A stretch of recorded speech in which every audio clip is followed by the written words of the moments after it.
All right, guys, welcome. We are actually 23 hours right now before Tszyu takes on Carlos Ocampo. Well, basically, before the Showtime broadcast begins here in the States. It is right now 11:22 p.m. Eastern Standard Time, June the 16th, 2023. On the 17th, on Showtime, Tszyu is going to be defending his WBO interim title at super welterweight, 154 pounds against Carlos Ocampo.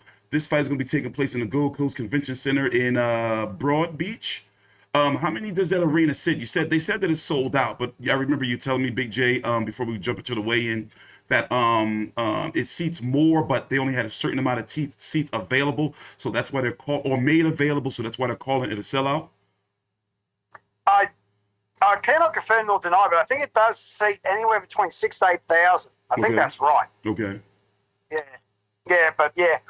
I'll get confirmation tomorrow when I ring people or text people that are actually going to be there, whether it's actually a sellout or they've blocked off some of the area. But I think a 6,000 to 8,000 seat arena, that should be too hard to sell out. Okay, that's not very big. Okay, over in the Oceania area, it's going to be a pay-per-view. Of course, all Tszyu fights are pay-per-view over there, $60. Here, let's jump right into the main event weigh-in. Thanks for watching. Please subscribe. Follow me on Twitter at TstreeT Controversy and Big J at Old Mate Big J. Gentlemen, time for our main event between Tszyu and Carlos Ocampo. And to introduce the fighters, please welcome legendary Hall of Fame ring announcer, Mr. Jimmy Lennon Jr.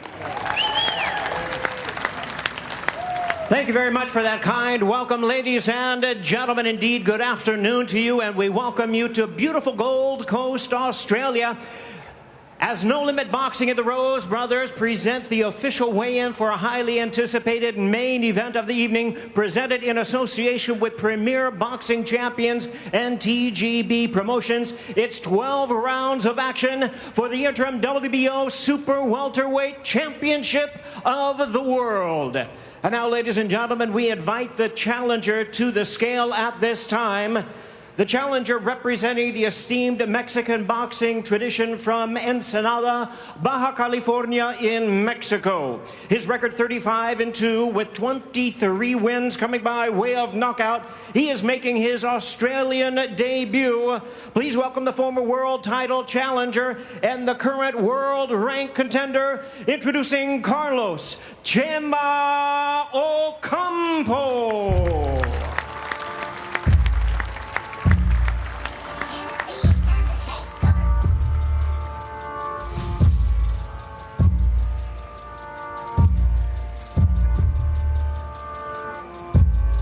And Carlos Ocampo weighs in at 69.74 kilograms, 153 3/4 pounds. This is for the challenger, 35-2, the hard-hitting Carlos Ocampo.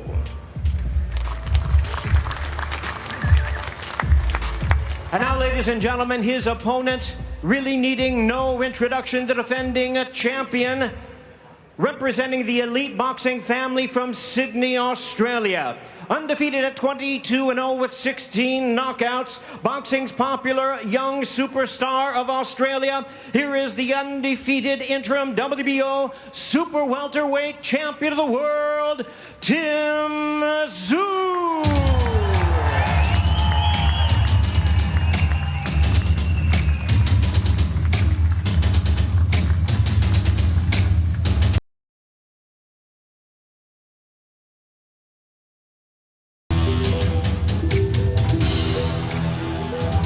Tszyu weighs in at 69.5 kilograms. 69.5 kilograms translates to 153 1/4 U.S. pounds. Here they are, ladies and gentlemen, facing off once again the main event of the evening. 12 rounds for the interim WBO Super Welterweight Championship of the World.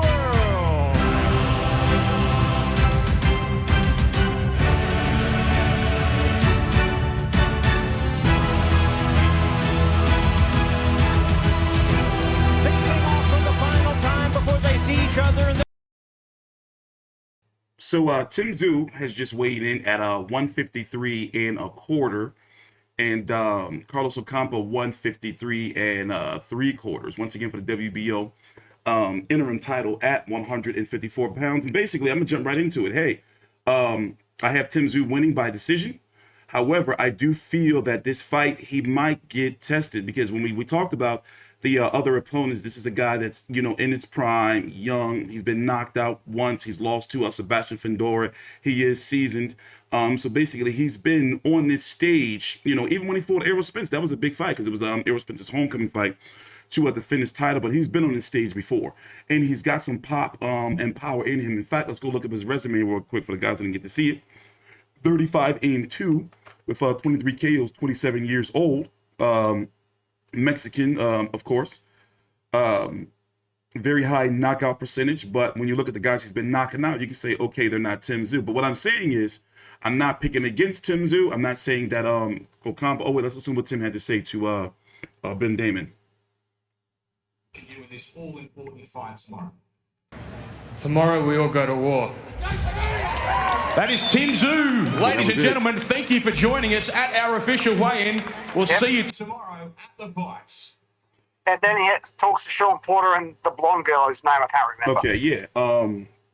So you want to go ahead and remind the viewers why you're picking Tszyu, and you're picking Tszyu by knockout. Yeah, well, basically he destroyed Tony Harrison in 9 rounds, and this Carlos Ocampo is nowhere near the level of Tony Harrison, even though people saying, including myself, saying that Tony is fading a little bit. He hasn't looked the same since the first Charlo fight, but the first Charlo fight. But you know, Carlos Ocampo is nowhere near on the level of Tony Harrison, so I'd probably put him on the same level as Inoue. I think that's, you know, around that sort of level. And, well, you know, Tszyu did take 12 full rounds to take care of Inoue, and in my opinion, it wasn't that great. He should have smacked him out of there long before he did. But I think that Tim has stepped his game up, and he's getting better and better every fight. I mean, I've completely turned around. I mean, a year ago, I'd say Charlo would knock him out in 3. Yeah. Now I'm saying he'll beat Charlo. So I think, yes, 7 rounds, that's why I'm picking. There's a lot of people out there that there's a lot of videos, very positive about this. There's a lot of videos on YouTube that are outside of Australia, like international YouTubers, and they're all saying Tim by decision. But like you, and I agree, they wouldn't be surprised if Tim gets cracked, if not dropped, in this fight. Yeah. So, yeah. And if that's going to happen, it'll happen in the first couple of rounds, because that's where Tim is most vulnerable. You've got to get after him quick. So if you're going to drop him, you've got to drop him pretty much. Ocampo's got to jump on him straight away. If he's going to have any success in this fight. Any success. We're looking at, I have the clip of Tszyu's injury here, basically the scar, and, you know, I'm wondering that, is that one of them type of, because it looks kind of deep, is that one of them type of injuries to where it may have healed back improperly, and maybe doesn't have the full extension, because it must have been severe enough, because at one point they were considering postponing the fight because of it. So I don't think that's the type of injury that it's going to impede him too much, but it's just, you know, that was a big dog bite. I'm looking, it's like, damn, what kind of dog was that? Did he ever say? I don't know. I think it was a pit bull or Rottweiler or something. It was a big dog. I'm looking at, like, because you can see, especially if you've seen the graphic images. Right now we have the scar, but they actually showed images online, if you want to go like look at them, of the actual gash in his arm, and the like the bite. You can tell the dog clamped down on his arm. Yeah, it's a big fuck off scar, that's for sure. Yeah. So funny enough, because Tszyu is basically now, he's been a Showtime fighter, and being broadcast here in the States by PBC. Showtime released an interview from Jermell Charlo, 154-pound undisputed champion, and it's about 40 minutes long. But to be able to get into things, in a more concise manner, Fox Sports Australia has some quotes here, and basically what I'm going to do is I'm going to read some of this off. American superstar Jermell Charlo has bizarrely claimed that Tszyu was helped to the biggest win of his career by salty tap water, while also warning your daddy ain't in the ring with you should they fight later on this year. Now, I'm guessing that he's saying that Tony Harrison couldn't rehydrate properly. So Basically, asked about his impending showdown with Tszyu, Charlo suggested he would take his will from him right away. He also took a shot at Tszyu family, saying, "I don't care about none of that. Your daddy ain't in a ring with you. Your daddy's era is old. You keep up with that style. You don't adapt to this new era.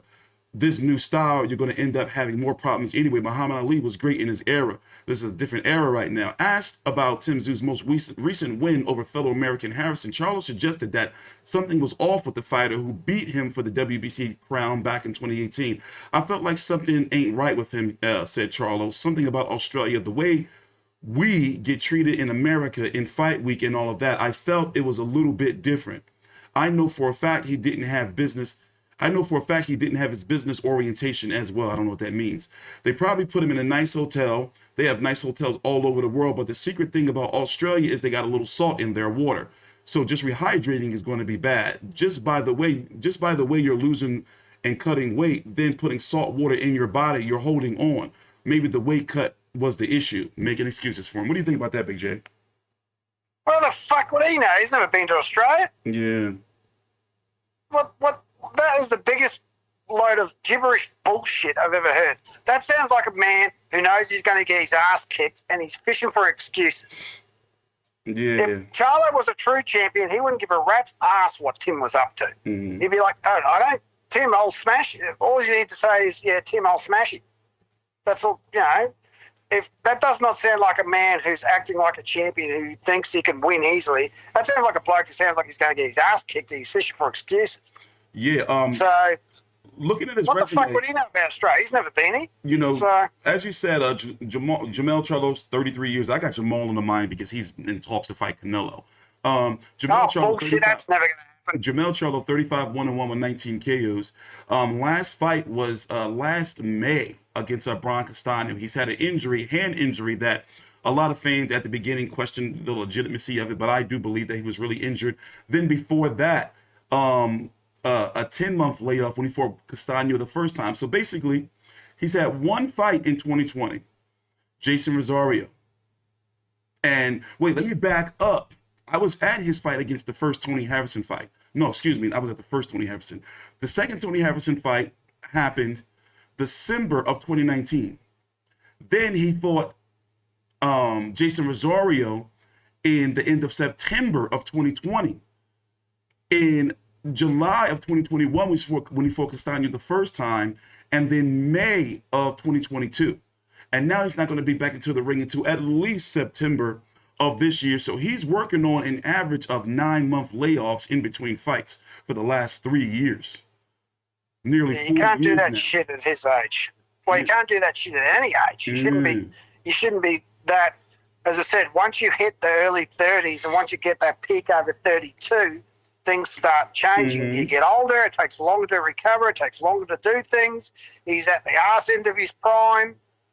So, yeah, it's all working against him where Tim just keeps on getting better and better and he's in the thick of his prime. So, yeah, and if you would have asked me a year ago, I would have picked Charlo, but now I'm not confident. It's getting very close, in my opinion, it's getting very close to a 50-50 fight. Well, yeah, we all know what I said. I mean, a year ago, I would have said Charlo would have knocked Tim's head off inside of 3 rounds. But now, I mean, I've been very vocal about it. I mean, but now, no, I believe that Tim will get him because Charlo's just been too busy fucking around and he's going to find out. Yeah. So, but back on the task at hand, Tim, as I said, 7 rounds shouldn't be too hard of a thing for him. Yeah, we're going to be here. I'm going to be streaming during the main event on my TstreeT Uncut channel. The link is down below in the description box, starting at about 10 p.m. Eastern. I'm actually going to be streaming during the co-feature as well. Let's talk about the undercard. Well, the chief support of the main event. Let's talk about the undercard a little bit. You have Sam Gooden taking on Raees Salim in an IBF eliminator at 122 pounds. That's going to be a very interesting fight, and pretty much the other fights on the undercard are showcase events. Your thoughts on the undercard, and what would you rate it on a scale of 1 to 10? Well, I said a B yesterday. I wouldn't say that the fights on the undercard are a showcase. That's a bit. Okay. I'd say the Oyen Mark Slibbs one probably because Mark Slibbs has been out. He hasn't fought since Brock Jarvis. But I can guarantee Frosty versus Hamden is going to be probably the fight of the card, without a doubt. So, yeah, but the others are just, what they can get at the time. And understandably, Tszyu takes up a lot of the budget for the card, so, makes sense.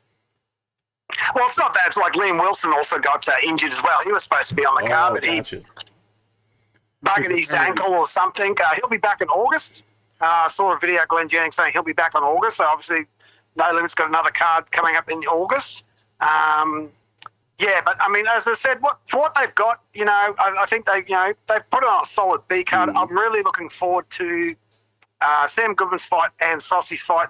Rocky O versus Mark Slibbs. I have little doubt that Rocky is just going to KO him inside of 3 rounds. I think it's going to be Mark hasn't fought in 2.5 years ever since Brock knocked him out, and he's not a featherweight; he's a bantamweight. Yeah, so I think Rocky's going to make it pretty easy for himself, even though, to his credit, Mark Slibbs has been the one talking up selling up the fight, having a crack at each other, wearing those weird looking, did you see those weird looking sunglasses he was wearing? What the fuck are those? Yeah. But to his credit, he's done a fair bit of salesmanship for the event, so you got to give him that. So I'm looking forward to it, but I think Rocky's going to clean him up pretty easy, unfortunately for him. And you wanted to bring up, I have it pulled up here on the screen, Tszyu has his own, what they call Funko Pop collectible? Funko Pops. Yeah, you know you've made it in life when you got a bloody Funko Pop named a bloody built after you. That's bloody. Yeah, I need to pick my game up. What? Yeah, I do know that they're collectors. That's all I know about them is that they're collectors items. They are collector's items. Well, basically, they're the 21st century figure, like they're the new action. Well, not really, but they're collector's items. So they're not an action figure. I remember WWE used to have these WWF when I was a kid. Used to have those figures where like only the arms moved but the legs didn't, and basically they were I forgot what they're called. I know what you're saying, but yeah, they're action figures. Yeah, they're not really to really like to play with as a kid, but they're collector's items. No, and to see that a boxer has items. Yeah, well, the boxers, Tyson, Ali's got one. Tszyu Chavo Senior's got one. No, what's his name? He fought bloody Kostya. What's his name? Tszyu Chavez? I can't remember his bloody name. Yeah, the Mexican fella. Okay. Ryan Garcia's got one. De La Hoya's got one. So there's about 6 or 7 boxers that got one. I just pulled them up. I just pulled them all up. Mayweather, of course, Julio Cesar Chavez, Ryan Garcia, Manny Pacquiao, Conor McGregor. Okay, but to see that Tszyu has one in that company, he's got a very good marketing team. That's for sure. They do push him. Yeah, because I saw that. If you watch the weigh-in again, and as he's walking out to go somewhere, he's signing autographs and smiling pictures, and then someone pulled out a Funko Pop. Went, hang on a second, is that a bloody pop? I said, the little bugger's got his own pop. It's like, how fucking good's that? Yeah. So good for him. Good for him. So we're going to be here once again tomorrow after the fight with our post-fight video. Then, of course, I'm guessing it's going to be full steam ahead for Charlo versus Tszyu, because already Showtime is pumping out content. Whether you like the Charlo interview or agreed with him or not, Showtime is on board to push for this fight. So I do believe the fight's going to happen. I don't see Charlo ducking or dropping any of the belts. They've been, and also the fight was already signed. So yeah, the fight was supposed to happen on January 28th. So Showtime, to their credit, now you've got to give Showtime credit. And Jimmy Lennon is over there to time. Exactly. That's the other thing I wanted to bring up. Showtime, to their credit, has realised that the American market is not the be-all to end-all. There are other fighters in other countries. Yeah. So and the Australian market is an untapped market. I mean, very rarely do people come here. I mean, how long ago was Pacquiao Horn? That's like 6 years ago. Yeah, for real. So there's an untapped source here of talent that we've got. How many world champions have we got at the moment? Hang on. Eds, Jason, Jai. About 4. Yeah. And then you've got a couple of underling belts. So the talent pool in Australia is growing, and people are noticing it, and these people are becoming bankable stars. Yeah. So Showtime would be stupid to go, we're just going to pass up the Australians. Mm-hmm. And I'm expecting Charlo will probably be doing commentary from the studio like he did last time on the fight. Or post-fight. Yeah, nothing wrong with that. I look forward to what he has to say. So, all right. but yeah, I mean, yeah, Showtime will want the fight to happen because there's too much money to say no to. Yeah. Because to their credit, they're building up Tim's name, and now they can sell it in America, where a year ago they couldn't. Yeah. But now they can. Yeah. So smart business on their part. And you know, you can expect that now, like if basically we were concerned about this is my last closing thought. We were concerned about when the fight was originally planned for Vegas on, you know, if fans were sure how many Australian fans would Tszyu would be able to bring over. But now I would say that numbers had to increase tenfold to where there's going to be a lot of fans that are going to be traveling over here to try to see Tszyu win undisputed here in the States. Absolutely. And I'm including, pretty sure you it know, could be a Vegas fight. You know, it might be New York, but I can say confidently it's definitely going to be Vegas. It's not going to be nowhere else but no, Vegas. It'll be Vegas. Yeah, Nah, yeah, likely Vegas. it won't be New York. It's already signed in Vegas. So, Yeah, there you go. Yeah, there you go. yeah, it's All right, definitely an closing MGM grand fight. So closing thoughts. Mm. I think I've said all I wanted to say. Tim by 7, looking forward to another card tomorrow. Yeah, bring it on. So, All right. See you guys tomorrow. Thanks for watching. Please subscribe. And also, we are still working every day to be your home for Australian and Oceanic boxing. Thanks for watching. Please subscribe.